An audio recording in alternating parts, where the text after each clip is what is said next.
This is Joe Biden, the current resident of the United States. On Friday, March 31st, 2023, Biden went to Rolling Fork, Mississippi to survey tornado damage and make empty promises. Folks, I know there's a lot of pain, and that it's hard to believe at a moment like this community is going to be rebuilt and built back better than it was before. Because that's the thing I say all the time. I don't even know what it means, but we're going to do it. We're not just here for today. I'm determined that we're going to leave nothing behind. We're going to get it done for you. That's why I'm here, why your Congress is here, why the governor's here. That's why your Congress are here. He can't even say your congressman is here because he's racing through his remarks so he can get back to Delaware for the weekend.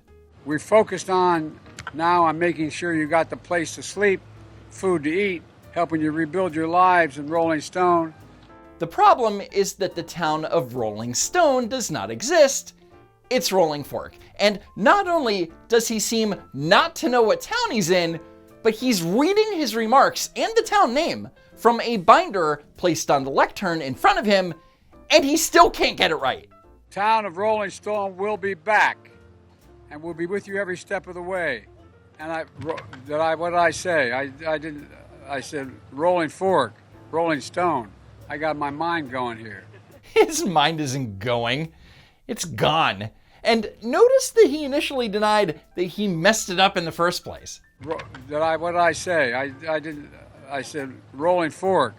Yeah, I'm surprised he didn't blame it on Republicans. Secretary of Housing and Urban Development, Marcia Fudge is here, and FEMA Administrator Deanne Griswold is here. Joe Biden doesn't even know the names of the people he himself hired to be in his administration.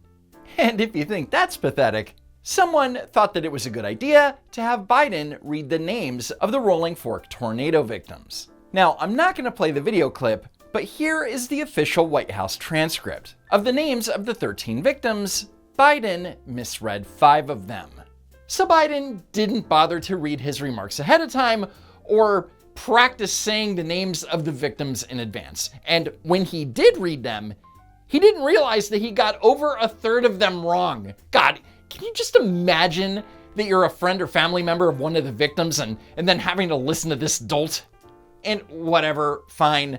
Biden screws up his speech every day, and it's always a bad look. But it doesn't come close to the terrible optics that occurred 4 days prior. On Monday, March 27th, the unthinkable happened. There was a shooting at a private Christian school in Nashville that left 6 dead, including 3 children. And in times of tragedy, the nation often looks to the President of the United States for strength and words of comfort. But unfortunately, in this moment, we only had Joe Biden. I'm sorry to interrupt. I'm told that the president is just approaching the podium now in the east room of the White House.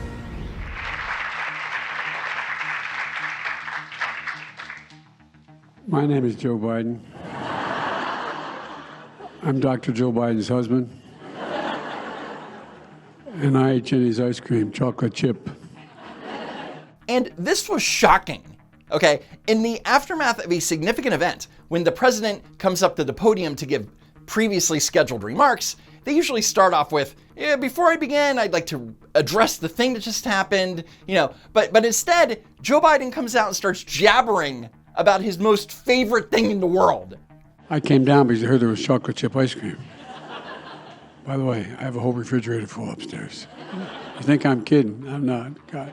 Joe Biden is clearly less concerned about addressing a national tragedy and more concerned about running out of ice cream. Folks, welcome to the White House. It's a delight to have you all here. And who are those good-looking kids back there? They're your kids, all 4 of them? Well, stand up, guys.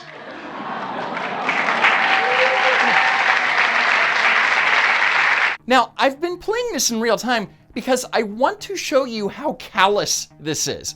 Several people were lying dead in a school, and Biden's like, hey, there are kids in the audience, say hi to me. Like you, I had 2 brothers, we were 3 in our family, 3 brothers, and 1 sister. My sister is smarter than all of us. Not a joke.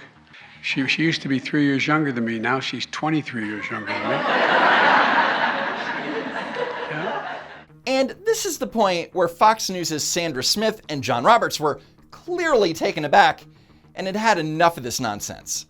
John, we'll jump back in here. Considering the moment, we were told that the shooting that just happened left 3 children dead, 3 adults dead, shooters dead, and we were told he would be addressing this off the top. She used to be 3 years. Yeah, it's rather surprising. I thought that a somber President Biden would have come to the podium here and addressed this school shooting. He's yucking it up with the crowd at the East Room. So why don't we dump out of this, and when the president decides that he's going to address this, we'll jump back into it. So instead of addressing the moment, Biden would rather talk about his love of ice cream and drop anecdotes about his legendary family. And we had a simple rule in the family. Listen to Val. My sister Valerie is incredible. So guys, be nice to your sister. You're going to need her. You're going to need her. I promise. It's the same lineup. You're the oldest. Who's number 2? Number 2? Who's number 3? You're twins? Are you guys twins? Okay, here's a question. Why are kids at a Joe Biden Women's Business Summit? Oh, actually, we know why. Forget that I asked. Before I began to speak, the reason I spent a little time in the kids, I just wanted to speak very briefly about the school shooting in Nashville, Tennessee. Oh, he was addressing the kids and making jokes about his sister Val because he wanted to talk about a school shooting. Got it. And we have to do more to stop gun violence. It's ripping our communities apart, ripping the soul of this nation, ripping at the very soul of the nation. And we have to do more to protect our schools so they aren't turned into prisons. He's comparing schools to prisons? What the hell does that even mean?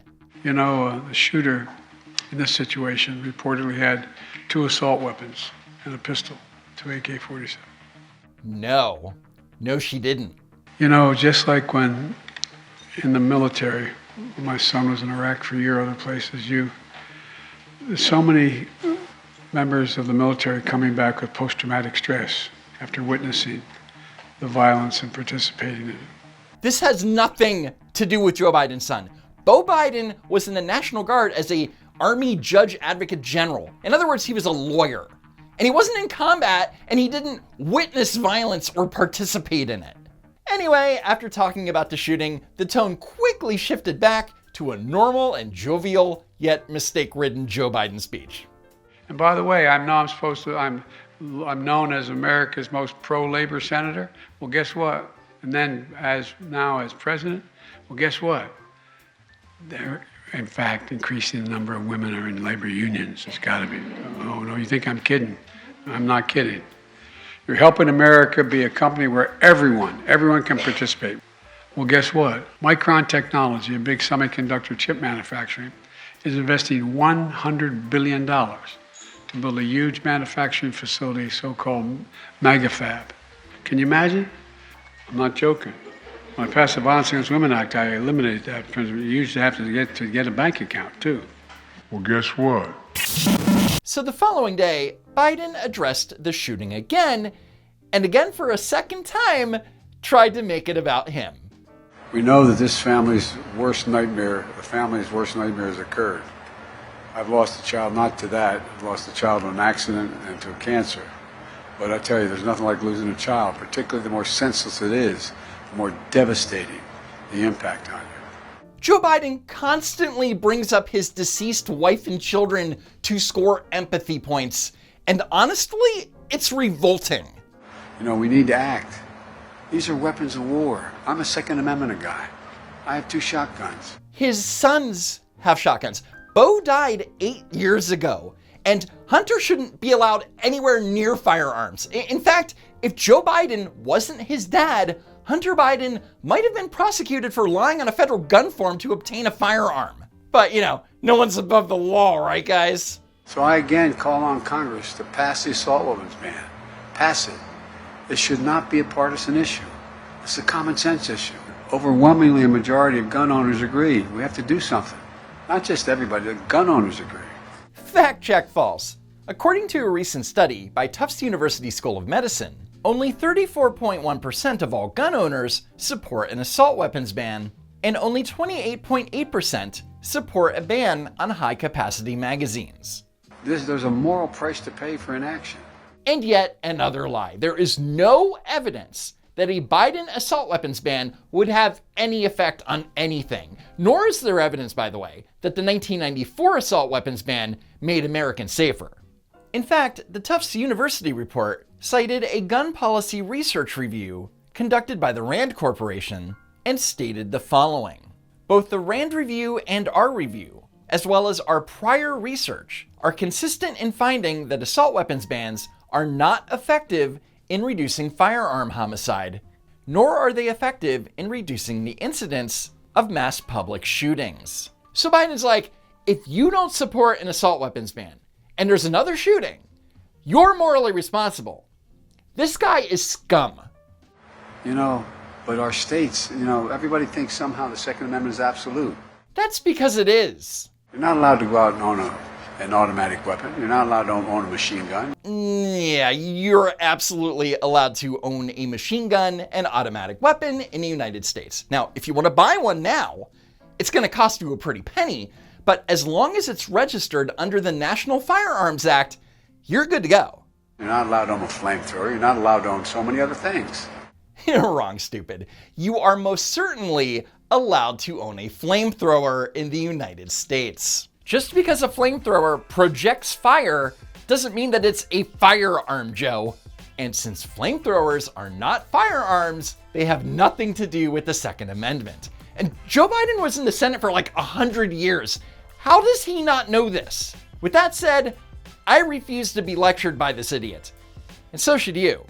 Anyway, that's it for now. Follow me on Twitter at Don'tWalkRun. Be sure that you're still subscribed to the channel. And as always, thanks for tuning in, and I hope to see you next time. If there is a next time.